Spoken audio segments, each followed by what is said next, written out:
Relato del Dr. Víctor Frankenstein, tercera parte. A los 17 años, mis padres creyeron conveniente que prosiguiera mis estudios en la Universidad de Ingolstadt. Hasta aquel momento yo solo había estudiado en escuelas de Ginebra y consideraron necesario para perfeccionar mi educación que me familiarizara con métodos pedagógicos distintos de los de nuestro país.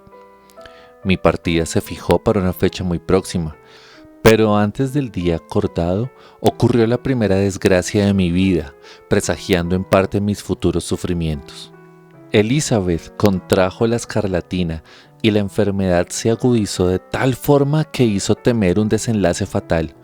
Habíamos tratado de convencer a mi madre para que no se aproximara al lecho de la enferma y ella había accedido en principio a nuestros ruegos, pero cuando supo que la existencia de su pequeña y querida hija corría peligro, no pudo soportar la angustia. Quiso cuidarla con sus propias manos y, gracias a sus desvelos, la enfermedad fue vencida. Elizabeth se había salvado, pero la devoción de mi madre resultó fatal. Ella también se enfermó. La fiebre fue acompañada por síntomas alarmantes y era suficiente con mirar el rostro de quienes la cuidaban para comprender que debía temerse lo peor. La grandeza de alma y la bondad de aquella mujer admirable no la abandonaron ni siquiera en su lecho de muerte. Unió mis manos y las de Elizabeth. «Queridos hijos», musitó, tenía puestas las mayores esperanzas en la posibilidad de que se unieran en matrimonio. Estas esperanzas serán ahora el consuelo de su padre. Elizabeth, querida mía, a ti te corresponde ocupar mi lugar y entregarle al cuidado de los pequeños. Ay, siento mucho dejarlos. He sido tan feliz y me han amado tanto que me produce un gran dolor saber que nunca más volveré a verlos. Pero estas palabras no son las que corresponden a una buena cristiana. Es necesario que me disponga a afrontar la muerte con resignación y serenidad, esperando poder encontrarlos de nuevo en la otra vida. Y expiró dulcemente. Aún en la muerte, su rostro exteriorizaba el amor que nos había profesado. Es inútil que trate de describir los sentimientos que atormentan a quienes ven destrozados por lo más irreversible de las tragedias los lazos más queridos. Sin duda, ha de pasar mucho tiempo para que uno pueda resignarse a la idea de que nunca más volverá a ver al ser querido que, día y noche, había tenido a su lado y cuya vida parecía formar parte de la propia. Aceptar que el fulgor de sus amados ojos se ha oscurecido para siempre y que su voz, tan familiar y tan dulce, nunca más podrá ser oída. Semejantes pensamientos obsesionan durante los primeros días del luto, pero cuando el transcurso del tiempo expone claramente la implacable realidad de aquella pérdida, la pesadumbre se adueña del espíritu en toda su intensidad. ¿A quién no ha arrebatado un ser querido la helada mano de la muerte? Está de más, por lo tanto, que me extienda en consideraciones sobre un sufrimiento que todos hemos fatalmente experimentado alguna vez. Sin embargo, llega un momento en que el dolor pasa a ser una costumbre más que una necesidad y, entonces, la sonrisa que sube a los labios, aunque parezca un sacrilegio, no puede disimularse mucho tiempo. Mi madre había muerto, pero nuestras ocupaciones seguían reclamándonos. Debíamos continuar nuestro camino junto a los demás y aprender a sentirnos felices de que la muerte nos hubiera arrebatado a un solo ser querido. Se puso de nuevo sobre el tapete la cuestión de mi partida a Ingolstadt, que los dolorosos sucesos habían retrasado. Conseguí, pese a todo, el permiso de mi padre para concederme algunas semanas de descanso. Me hubiera parecido una profanación abandonar tan pronto el recogimiento de la casa, que estaba de duelo, y lanzarme al torbellino de la vida. El pesar era algo nuevo para mí, pero eso no lo hacía más tolerable. No estaba dispuesto de modo alguno a alejarme con tanta rapidez de aquellos seres queridos que todavía me quedaban y, sobre todo, no deseaba abandonar a mi dulce Elizabeth antes de que su dolor se hubiera mitigado un poco. De hecho, ella se esforzaba por ocultar sus sentimientos e intentaba asumir para con nosotros un papel consolador. afrontaba valerosamente la situación y aceptaba con celo y grandeza de alma los deberes que éste le imponía. Se consagró en cuerpo y alma a quienes llamaban tío y primos. Nunca estuvo tan encantadora como entonces, cuando nos ofrecía el esplendor de su maravillosa sonrisa, olvidaba sus propios sentimientos, esforzándose en hacer más llevaderos los nuestros. Por fin llegó la fecha de mi partida. Clerval pasó con nosotros la última velada y trató, sin conseguirlo, de persuadir a su padre para que lo dejara acompañarme y continuar a mi lado sus estudios. Su progenitor era un negociante de mentalidad muy estrecha y no veía en los anhelos y ambiciones de su hijo más que ociosidad y miseria. Henry experimentaba en lo más hondo la desgracia de ser privado de una educación liberal. No hablaba muy a menudo de ello, pero cuando lo hacía ya podía leer en sus ojos la firme decisión de no dejarse encadenar a la rutina miserable de los negocios.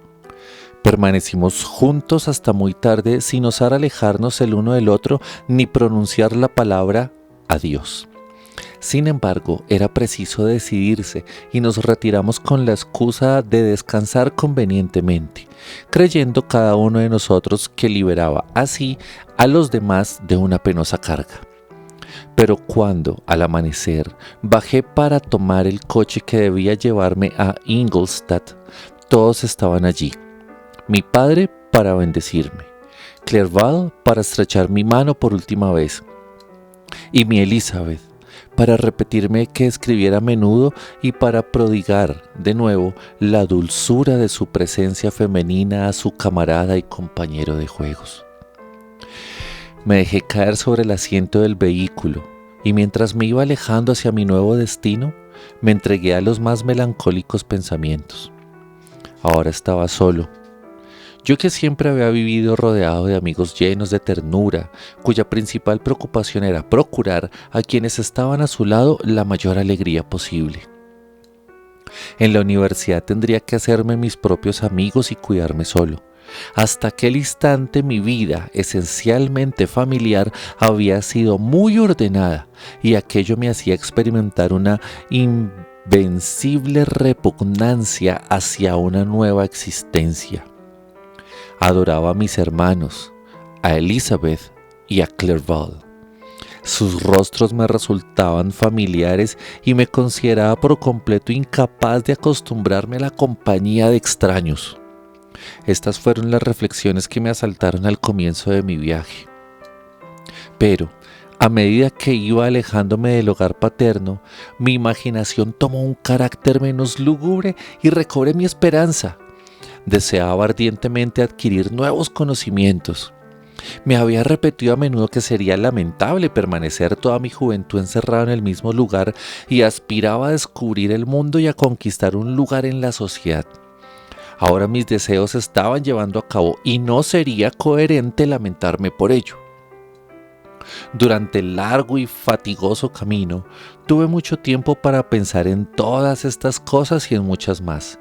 Divisé, por fin, el alto campanario blanco de la iglesia de Ingolstadt y, al llegar a mi destino, descendí del carruaje y fui conducido a mi solitaria habitación para pasar allí la noche. A la mañana siguiente envié mis cartas de recomendación y visité a los principales profesores. El azar, quizás sería mejor decir una influencia maléfica, el ángel de la destrucción que me hizo sentir su poder omnipotente desde que, a mi pesar, abandoné el techo familiar, me condujo en primer lugar al señor Kremp, profesor de filosofía natural. Era un individuo de modales groseros, pero gran conocedor de los secretos de su ciencia. Me hizo algunas preguntas referentes a mis conocimientos en las distintas ramas científicas que guardan alguna relación con la filosofía natural. Respondí con indiferencia y, en parte, con desprecio. Cité los nombres de mis alquimistas como el de los principales autores cuyas obras había estudiado. El profesor, contemplándome atento, preguntó: ¿realmente ha dedicado su tiempo al estudio de semejantes estupideces? y cuando le respondí con una afirmación, prosiguió con energía. Todos los minutos, cada uno de los segundos que usted ha malgastado ante esos libros están ya irremediablemente perdidos. Ha acumulado en su memoria un montón de teorías desacreditadas y de nombres inútiles. ¡Dios santo! ¿En qué país vive usted para que nadie se haya tomado la molestia de decirle que las fantasías que tan a conciencia ha estudiado tienen ya 1000 años de antigüedad y son tan absurdas como viejas? Jamás hubiera podido creer que descubriría en nuestro siglo científico a un anacrónico discípulo de Alberto el Grande y de Paracelso. Amigo mío, no queda otra solución que comenzar por el principio. Y al decirme esto me entregó una lista de obras sobre filosofía natural que me aconsejaba leer. Luego me despidió, no sin haberme anunciado que, a principios de la semana siguiente, daría una serie de conferencias sobre filosofía natural, examinada desde sus más diversos aspectos, y que uno de sus colegas, el señor Waldman, hablaría a su vez de química, alternando sus respectivas disertaciones. Regresé a casa sin sentirme muy desanimado. Pues, como ya he dicho, hacía tiempo que consideraba a los autores desaprobados por el profesor como carentes de interés y no tenía ninguna intención de volver a interesarme por sus estudios. El señor Kremp era un hombre pequeño y panzudo, de voz ruda y aspecto desagradable, características que no me impulsaban precisamente a intentar congraciarme con él. Es posible que haya expuesto de forma demasiado filosófica y radical las conclusiones que saqué sobre él unos años más tarde. En mi infancia los resultados prometidos por los profesores modernos de ciencias naturales no me habían satisfecho. Con una confusión de ideas que debe atribuirse a mi extremada juventud y a la carencia de guía en mis estudios, volví a recorrer las etapas del conocimiento y comparé las investigaciones de los descubridores modernos con las quimeras de los olvidados alquimistas. Cada vez sentía mayor desprecio por las tesis de la moderna filosofía natural. Qué distinto sería si los científicos se dedicaran a la búsqueda de los secretos de la inmortalidad y del poder. Aquellas metas, aunque sin valor real, estaban llenas de grandeza, pero ¡ay! Todo había cambiado. La ambición de los investigadores parecía limitarse a aniquilar las expectativas sobre las que reposaba todo mi interés por la ciencia. Se me proponía, en resumidas cuentas, cambiar sueños de grandeza infinita por realidades mediocres. Esas fueron las reflexiones que me embargaron durante los 2 o 3 primeros días de mi residencia en Ingolstadt. Fueron consagrados a familiarizarme con los principales habitantes de mi nuevo hogar. Pero, a comienzos de la semana siguiente, recordé que el señor Kremp me había hablado de sus conferencias y, aunque no me agradaba escuchar al vanidoso hombrecito mientras pronunciaba sus juicios desde su púlpito, recordé también que el señor Waldman, a quien no había podido visitar porque hasta aquel momento había permanecido fuera de la ciudad. Por curiosidad y porque no tenía nada mejor que hacer, me dirigí a la sala de conferencias en la que el señor Waldman hizo pronto su entrada. Era muy distinto de su colega, aparentaba unos 50 años y todo en él indicaba una gran benevolencia. Sus sienes estaban ligeramente plateadas, pero el resto de su cabello seguía siendo negro. Era bajo de estatura, pero se mantenía firme y erguido. Tenía la voz más dulce que jamás haya escuchado en un hombre.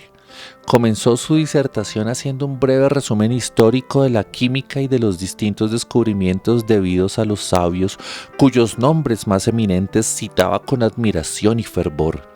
Dio a renglón seguido un breve repaso sobre el estado actual de esta ciencia, aclarando algunos conceptos esenciales y entregándose luego a una serie de experimentos preparatorios. Al terminar, hizo el panegírico de la química moderna en unos términos que jamás podré olvidar. Los antiguos maestros de esta ciencia, dijo, prometían lo imposible sin conseguir nada. Los científicos modernos prometen poco. Saben que los metales no pueden ser transmutados y que el elixir de la vida es una quimera.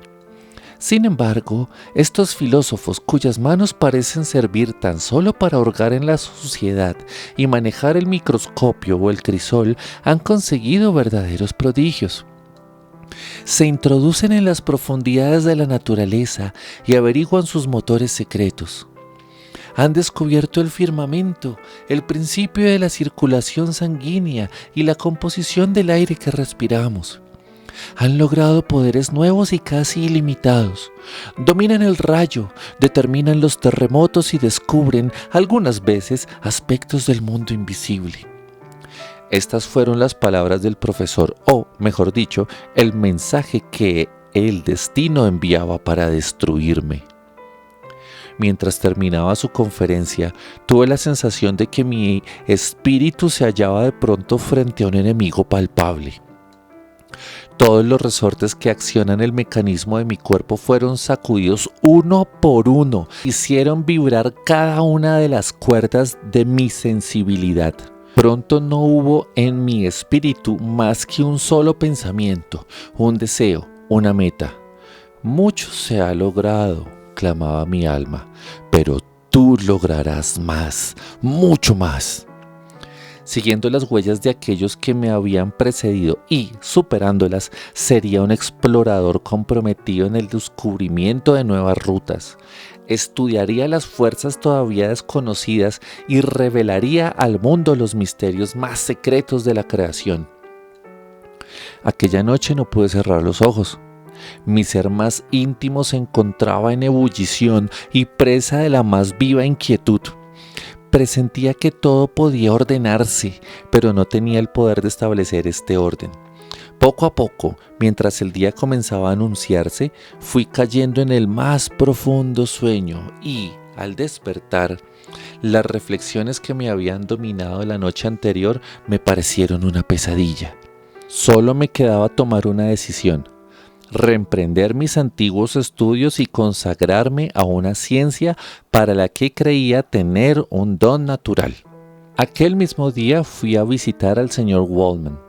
En privado sus modales eran más dulces que en público, pues durante la disertación su apariencia había revestido una cierta dignidad que, en su hogar, se transformaba en la más exquisita cortesía. Le expuse mis antiguos experimentos de forma casi idéntica como lo había hecho con su colega. Escuchó atentamente el breve relato de mis estudios y sonrió al oír los nombres de Cornelius Agripa y Paracelso, pero sin aquel ensañamiento que demostró el señor Kremp.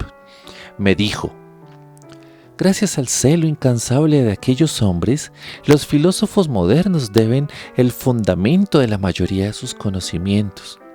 Ellos han dejado a sus sucesores una tarea mucho más fácil que la que ellos mismos hicieron, la de hallar nuevos nombres y clasificar adecuadamente los hechos que ellos han permitido, en gran parte, descubrir. El trabajo de los hombres geniales, aunque siga un rumbo equivocado, se revela siempre, en última instancia, como beneficio al género humano.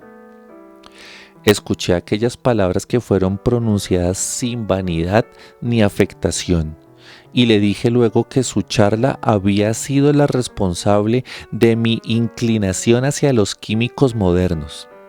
Me expresé en términos muy medidos, con la modestia y la deferencia que un joven debe a su educador, sin dejar entrever el entusiasmo que sentía ante el panorama de mis futuros trabajos, pues no hubiera dolido mostrarle mi inexperiencia en la vida. Solicité su consejo sobre los libros que debía leer. «Me siento feliz», dijo él, «de haber conseguido un discípulo. Si su aplicación está de acuerdo con su capacidad, no dudo en absoluto de su éxito. La química es la parte de la filosofía en la que se han obtenido y pueden lograrse todavía mayores progresos. Es por esta razón que yo la escogí para consagrar a ella mis esfuerzos. Sin embargo, no pueden olvidarse las otras ramas de la ciencia. Un químico sería pobre si se limitara tan solo a esta porción de los conocimientos humanos. Si usted desea convertirse en un auténtico hombre de ciencia y no en un simple experimentador, mi consejo es que se consagre a todas las ramas de la filosofía natural, que incluyen, obviamente, las matemáticas. Me mostró de inmediato su laboratorio, diciéndome al mismo tiempo aquello que yo debería procurarme. Prometió permitirme utilizar su propio material cuando yo hubiera avanzado lo suficiente en mis estudios como para no deteriorarlo. Me dio la lista de obras que le había solicitado y luego me despedí de él. Así concluyó una jornada memorable para mí, una jornada que había de decidir mi destino.